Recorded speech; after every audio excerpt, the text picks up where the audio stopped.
We locked in, and now it is time to lock in even further. It is crime time, my man. Man dismembers wife. Calls 911 to say she's still blinking. Are you serious? Are you serious? How you doing, YouTube? Welcome back to Crime Time, episode 3. Last episode, we got a good amount of views. Hey, we locked in. But oh hell no, I was about to get down. Are you like dismember means like cut out the let's just watch. Lock in, everybody. Crime time. Let's get it on. I need to know. Did he cut her into little bitty pieces? I checked on Oh, her that's what I thought. She's not dead. Oh my god. They will shoot you if they see you. She's been frozen for 2 days. She's frozen solid. It's amazing she's still alive. It's the Still middle of the alive night in after Springfield, that? Tennessee, when a dispatcher takes one of the most chilling 911 calls ever recorded. A man is calling to report that he killed his wife, but the call takes a sudden and shocking twist when he reveals the true reason for his call. In a case doomed to end in sudden tragedy, police and first responders must rush into this dreadful situation to discover the truth and find the suspect before he strikes again. And if you lock it down now. Joe may be coming to get you. The stillness of a quiet night is broken at 2:45 a.m. on the morning of November 7th, 2014, when a bone-chilling call comes into 911. 911 location of your emergency. Yeah, Springfield, Tennessee. It's right behind Oakland Farms. Okay, what's going on? All right, this is what's happened. Been married 12 years. On the 4th, which would have been 2 nights ago at 4 a.m., I shot my wife in the temple of her head.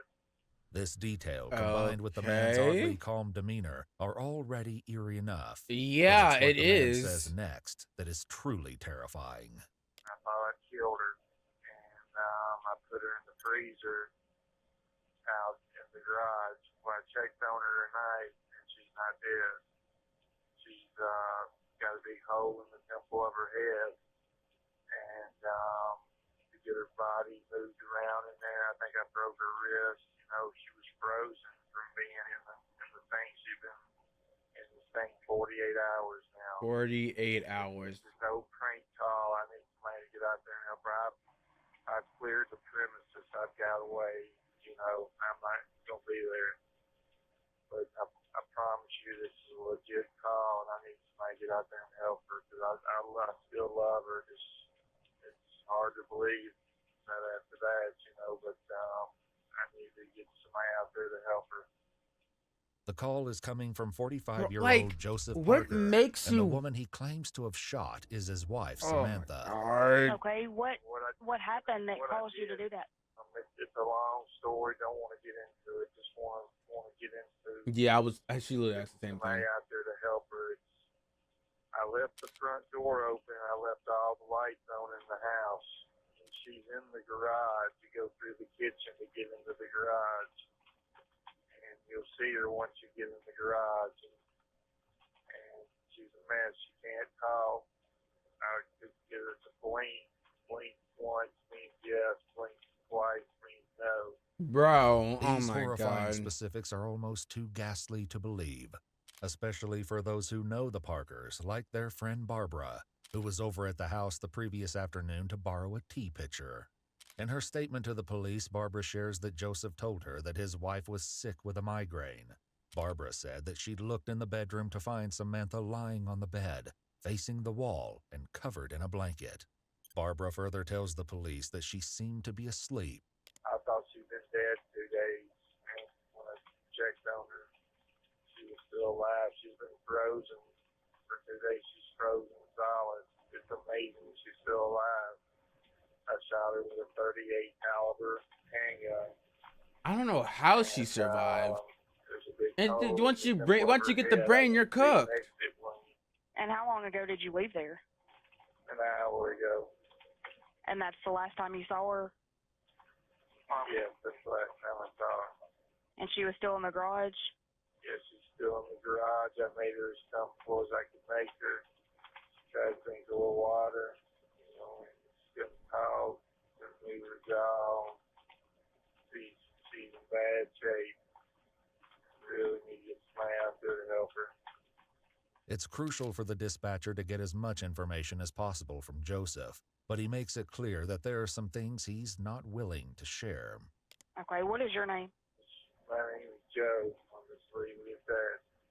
Don't want to get arrested tonight and all that. We don't have a history of domestic disputes. We've never had to call the police or nothing. We just had a real bad night a couple of nights ago and got myself in trouble.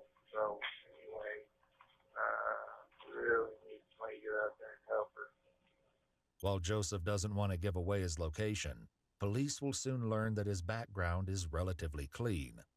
The only blemish to his record is a drug possession arrest from 1987, when he would have only been 20 years old. I love her. I still love her.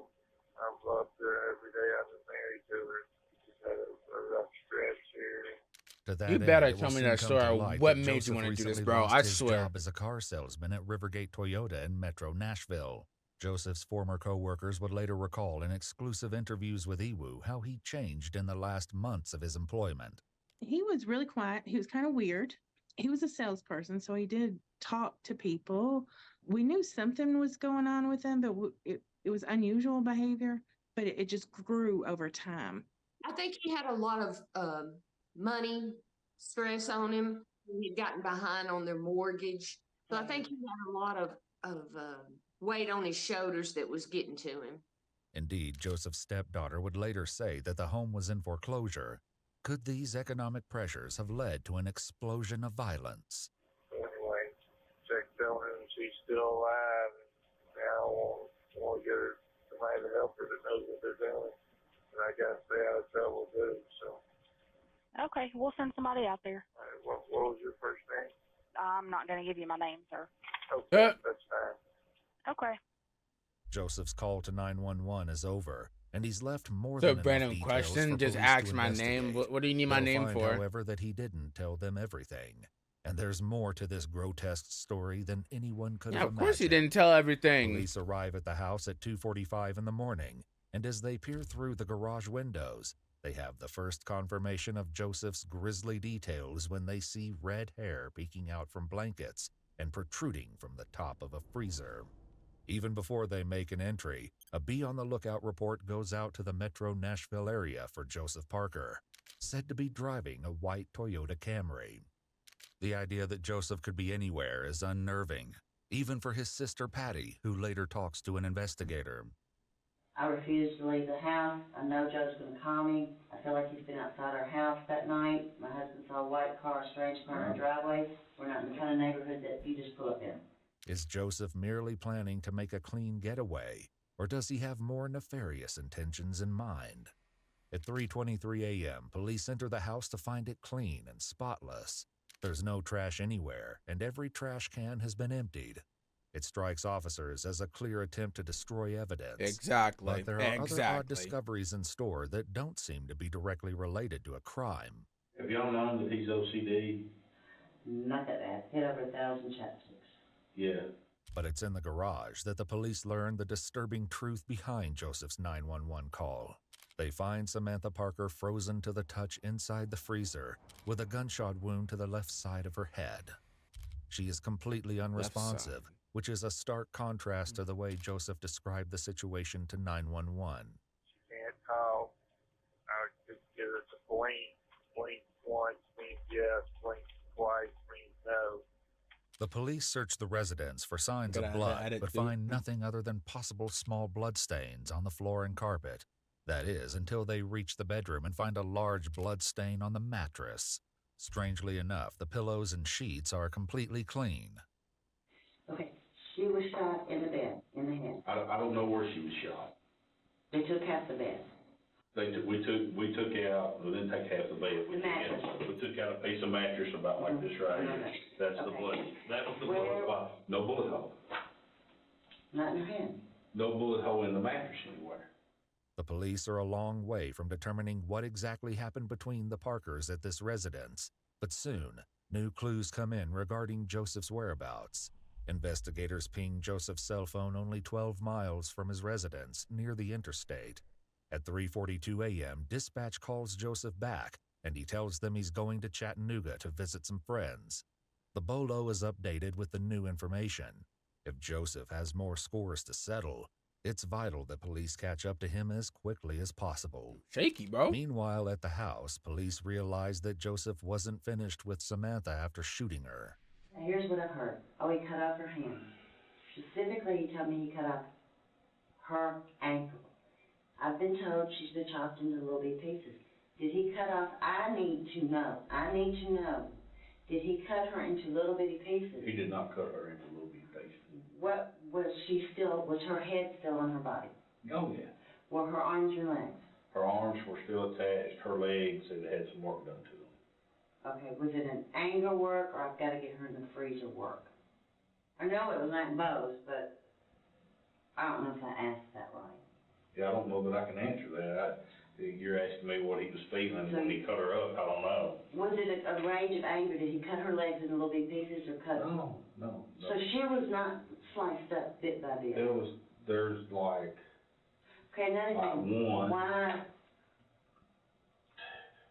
She might be in 5 pieces. Okay, that's what I mean. Legs, but her hands is what I could tell. Now she's folded up in there, so it's kind of hard to see. Okay, But thank you.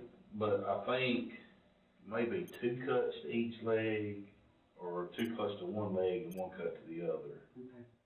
Police may not know all there is to know about what happened here, Okay. but they know enough to realize they're dealing with a violent and severely disturbed fugitive. Unfortunately, even with his name added to the Tennessee Top 10 Most Wanted list, Joseph proves to be elusive.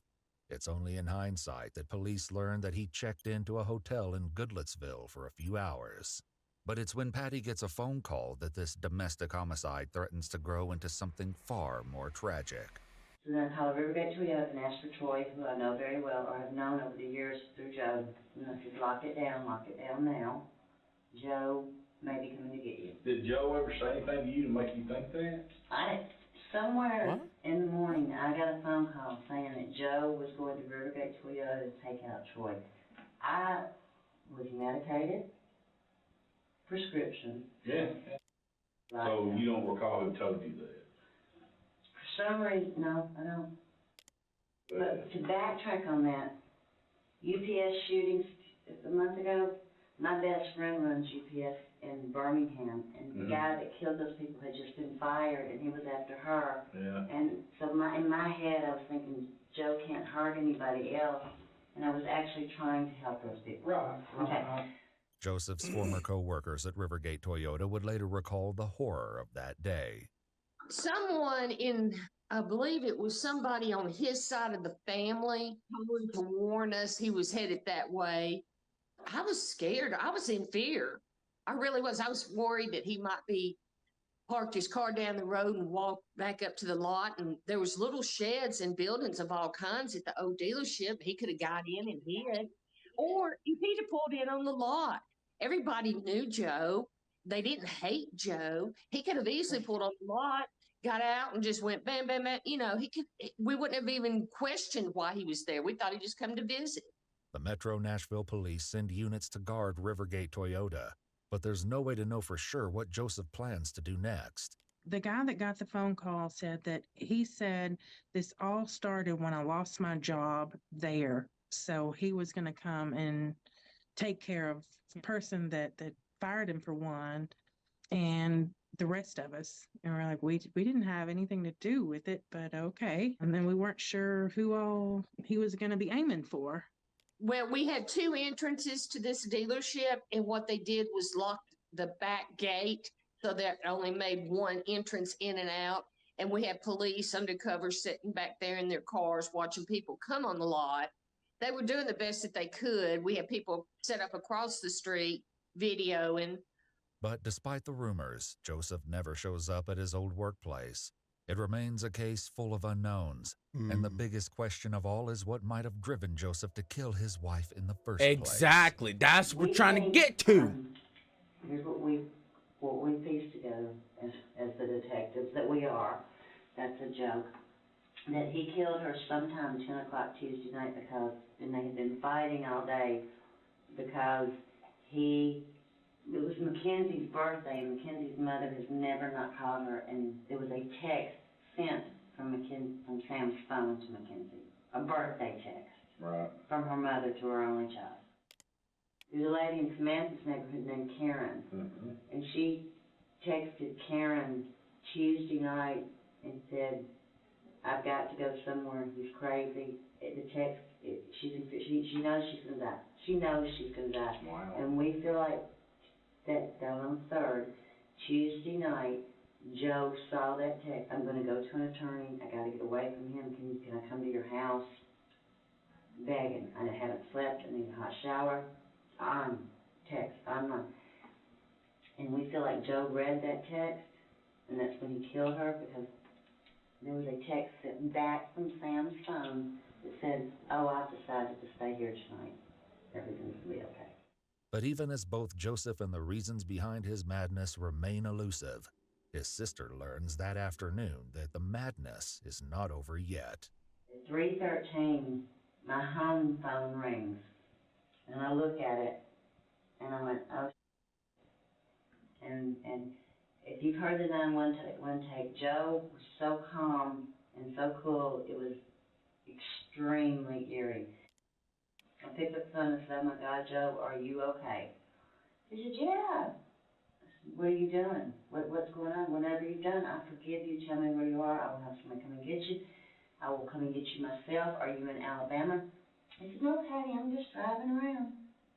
I said, "Okay." I said, "Joe, what happened?" He said, "Well, I shot her in the head, but she was asleep, and she didn't do anything.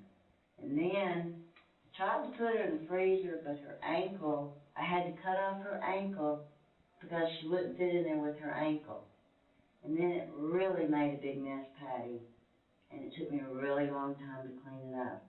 But even as Joseph makes his second confession of the day, Patty notices a stark disconnect between what he's admitting to and his seeming inability to understand the full ramifications of his actions. And I said, "Joe, did you chop her up and put her in the freezer?"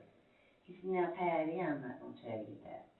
I said, "Okay. Do you have That a means gun?" a yes. "Yes." "Where is it?" "It's in my lap." Of course Take it the is. gun and unload it. "I'm not going to do that. Not going to prison. Can't do that." Well, you're gonna go to "How is prison. she?" You're cooked. "Joe, she's dead." "Oh, they didn't get to her in time? They couldn't help her?" "No, Joe, she died. You cut her up and you put her in the freezer. You just told me that." I said, "Put the gun in the seat. If you're not going to unload it, put it in the passenger seat." "Okay, I'll do that for you." "You swear, Joe?" "Yes, I swear." "So is Samantha dead?" "Yes, Joe, she's dead. So they didn't get to her in time?" "No, Joe, you just told me you shot her. I just told you she's dead." At the house, the crime scene investigators remove Samantha's body from the house and deliver her to the medical examiner while still in the freezer. The autopsy report reveals that her lower leg was amputated, her right foot was cut between the toes, and she had a gunshot wound in her temple. There was another entry wound in her right arm, and police realized that this was Does the not reason there was no deserve bullet that, hole in the bro. mattress. They theorized that she was indeed asleep, her arm tucked under her head when Joseph shot her on that fateful night. "We forgive you. Pull over at a filling station, put your hands up, and go in and tell them who you are." "Why? Is anybody looking for me?" "Yes, Joe. The state of Tennessee, you're on the #1 list. They will shoot you if they see you. They will kill you." "Well, I'm not going to prison." After those final words, Yeah, sure. the phone line Yeah. goes dead. But even as law enforcement begins to converge on Joseph's position, he calls Patty back, perhaps knowing that this would be the last time he would ever get to speak to his sister. He said, "Sorry about that. We got disconnected. I'm almost in Kentucky, and I hit a rough spot." I said, "So you're on your way to Kentucky?" He said, "Yeah, I'm 10 miles from the state line." He said, "No, they're on to me. There's a white Tahoe behind me." I said, "Joe, I said, "It's probably not a cop. Just don't speed up." And he goes, "Oh, it's a cop. He's been following me. I'm just doing everything I could to keep him on line." And in the very end, He said, I heard the sirens. Joe, pull over on the side of the road, open the door, hold your hands out where they can see it. Put your hands over your head. I'm crying. Joe, do this, please. Put your hands over your head. Get out of the car. They will help you. We will get you some help. I will visit you. They will help you. Whatever I can do to talk them out of this. It's been at least 12 hours since Joseph made his original 911 call, but when police catch up to him on Interstate 65 in Kentucky, he's only about 30 miles away from his house. The goal is to take him in without incident, but unfortunately, Joseph Parker has decided this is the end of the line. The details of Joseph's murder of Samantha underscore his capacity for cold ruthlessness, which means the cops must exercise the utmost caution as they approach the vehicle. But even with their careful approach and desire to end this manhunt peacefully, they cannot stop the tragic, violent ending. And he said, Patty, I love you, and I'm sorry. Well, I guess it's time now. Gotta go. Police converge on the idle Toyota, but when they open the doors, they see that force won't be necessary. Joseph has taken his own life. I knew it. Using the No, I same knew it. 38 No, caliber handgun I he knew used it. on Samantha. I knew it. Inside the car, police find a mirror with a white substance on it, Stupid along ass. with Taking a short someone's life straw. and taking yours. This Such a evidence stupid ass thing, coincides bro. with the toxicology report, which shows Joseph had a host of strong medications in his system. While the manhunt doesn't end the way police would have liked, the finality of it is welcome news to the terrified employees of Rivergate Toyota. Not to be cruel, but that was kind of relief. Joseph's sudden burst of murderous violence would leave a lasting impact on those who knew him. That isn't something that you just get over. You hear about it, you worked with him, and to the degree of where he went with all this was just, it scared you. It just scared you. But unfortunately, the root cause, the true reason behind Samantha's murder, remains a mystery. Everybody. That's just like, crazy. But my dad... I told somebody asked me that, my wife asked me, said, what happened? I said, a freaking wire come loose in his head or something. Samantha Parker was 44 years old at the time of her death. Damn, bro. Like, okay. Literally, I hate when criminals do that. They be taking people's lives, and then once they get caught, they just freaking end their own life. Like, what? You gotta be the most pussiest nigga of all time to be doing that. You're gonna suffer, and you need to suffer. Like, and the worst part is we don't even have the reason why he did it. Dog, that's so crazy. Wait, so they said the left side of her temple. Look, temple. I don't know. If you said a head, I think it's I'm thinking of the forehead. I'm like, did you like miss the brain or hit a part of the brain where it just doesn't really affect you like that? And second of all, oh my, it's crazy how she was alive at 40. That's just suffering. Suffering for 48 hours in that freezer. How? That is just wild, bro. I would have thought she would have had some like type of frostbite or something that would like probably like already be cooked.